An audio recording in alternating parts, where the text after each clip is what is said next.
Well, good afternoon, everybody, and welcome to RAMP. Real Access Motivates Progress. We are so excited to be with you today, and we have a great guest with us. Actually, this is going to be more of a conversation with Kelly Nevins from the Women's Fund of Rhode Island. We're going to be talking about a great event that we have coming up. So let's bring Kelly in.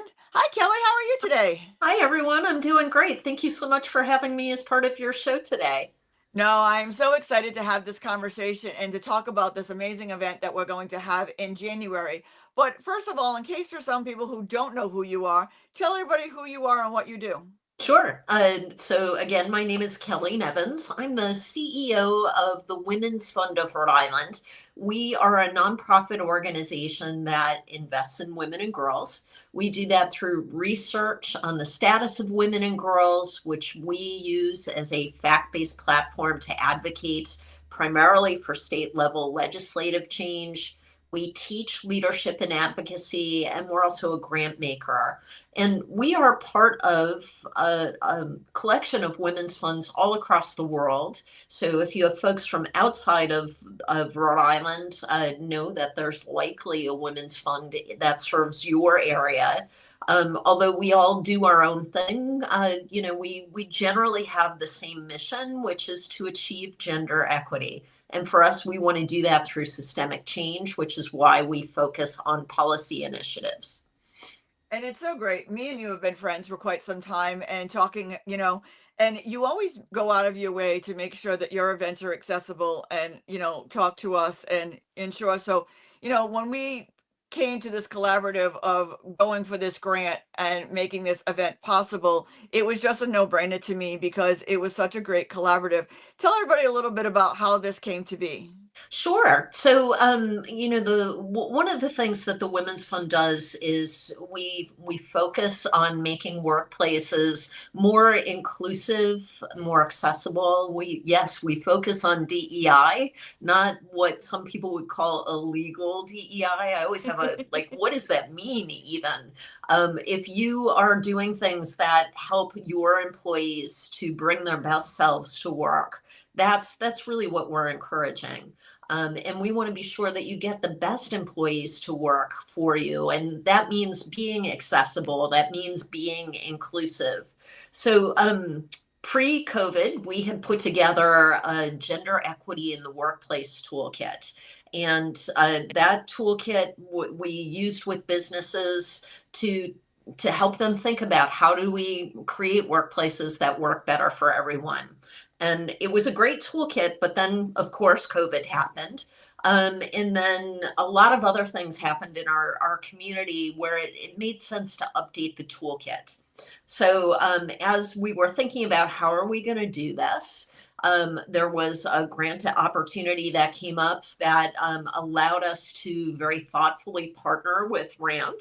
And so together, as you know, Tina, we've been to visit Bryant University to talk to a classroom of students who are working on a capstone sort of thesis paper. And they have been working with us to update this toolkit.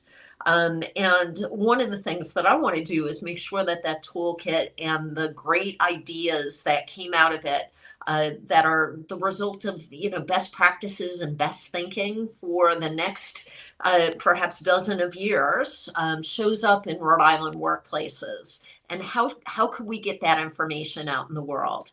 And so Tina and I, we've been brainstorming, and we've got a great panel discussion that I think will help to lift up some of the ideas that come out of the toolkit that focus on people who have different abilities.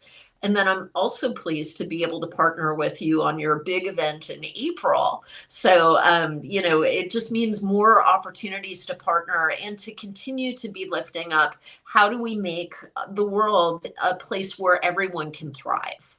And it's so true because, everybody's saying that they need employees, they need employees. There's a whole pool of employees that people don't tap into, which is the disability community, Right. especially those of us like have a spinal cord injury or may happen to be missing a limb and, we utilize a wheelchair or stuff to get around. If your place isn't accessible, you can't hire us. But Right. we have all of the talent, we have all of the drive, we have all of the initiative. We just don't have the accessibility to, or the simple accommodations to get in, get around, and to motivate. So this is such a great way to highlight this. So, we decided to do this great panel discussion in January. It's going to be January 28th from 5 to 7:30 at the Blue Store in Cranston. I think it's Oak Lawn Avenue. Am I correct? Yes, that's Yeah, correct. Yep. it's Oak Lawn Avenue in Cranston. So we're going to do it in person, but we're also going to stream it live on both of our initiatives. We're going to stream it live at the same time for those who cannot make it. But it's going to be a great way to talking about making Rhode Island workplaces accessible. We're going to have great panelists to talk to. We're going to have experts in their field. And this is going to be a great way where you can start the conversation, get away the scary stuff, take away the initiative. I really believe, tell me if I'm wrong on this or give me your take on this. People don't want to do what they don't know, and they don't want to take that first step because they're afraid they're going to do it wrong. Am I Sure. correct? Oh, sure. Yeah, absolutely. I guess there's that old adage, first do no harm, but that doesn't mean first do nothing. Um, it's all right, find ways to do the thing while doing no harm. So that means educating yourself, right? And our goal is not to talk to the community that needs the access so much as it is to talk to the business community and make it less scary for the business community to do the things that can make their workplaces more accessible. And that means once you do that, that you're able to bring in perhaps new customers, new clients. There's so much data that shows that when you are able to have workplaces and establishments that not only are physically accessible but make people feel like they are welcome and included, that there are better business outcomes for those companies. So we're just looking to maximize that and to be able to showcase some ideas that can help business owners, business managers to be able to welcome more people to their workplace. I mean, just like what RAMP does, giving the RAMP stamp of approval to people, what people don't realize is 56% of Rhode Islanders are registered as a mobility aid user. So Hmm. think about it. If your business isn't accessible, you're already alienating half the state that could spend their money, that could thrive, that could work for you, that could be part of it. And I think it's like 30% of people of disabilities are working, and it's almost double. Am I in the right area Yes. there? Oh, right, right. Yes. The number is that 37% of working age individuals with disabilities are employed, while there's nearly double that amount of folks who could be employed that we're not capturing. Yeah, Yeah, so if we make your businesses more accessible and we take away the fear factor and walk you through the process and tell you how to do it step by step for free, wouldn't that make it better for you to, one, have better employees, have a business that you can now introduce to the entire state instead of only half the state, right, and get out there? So this event is going to be so incredible. There's limited spaces, so make sure you're clicking on the link above and you're registering, because there are limited spaces to be in person, but it will be live. We'd love to have you. Tell us a little bit more of your thoughts of why people should come to this, Kelly.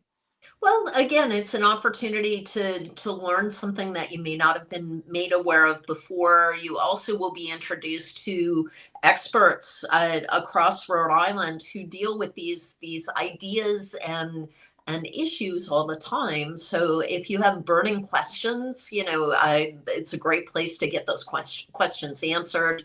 It's also a great place to just build some community, right? To know that other people are thinking about these things. And one of the things that I really love about working with the Women's Fund is that we get to partner across the state of Rhode Island with businesses and nonprofits. And we partner because we end up meeting people, people who are working on similar issues. So if this is of interest to you, if it's of interest to the organizations that you represent, here's an opportunity to meet some like-minded folks in the community that you may not have met before.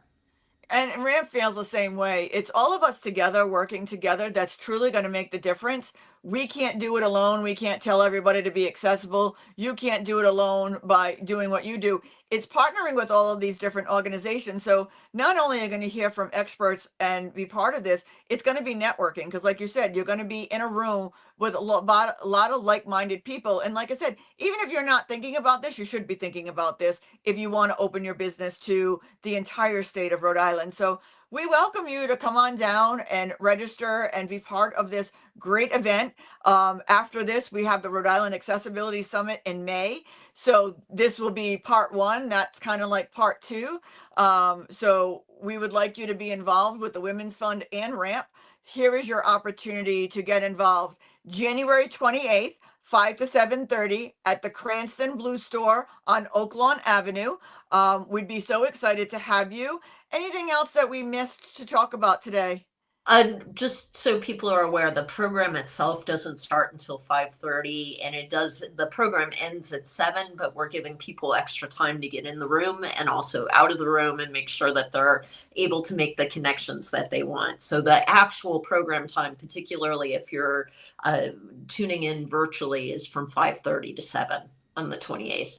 Yeah. Yeah, and that's a great point. But we are so excited. So join RAMP and the Women's Fund of Rhode Island again, January 28th from 5 to 7:30, but the programming is 5:30 to 7.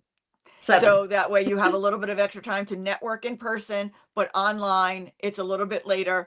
But join us, be part of it, open your mind to a new perspective, a whole new group of people that you could hire to work for you and just be more inclusive. Thank you so much, Kelly. It's so much fun working with the Women's Fund of Rhode Island on I this and so many other things. So thank you so much for everything that you do.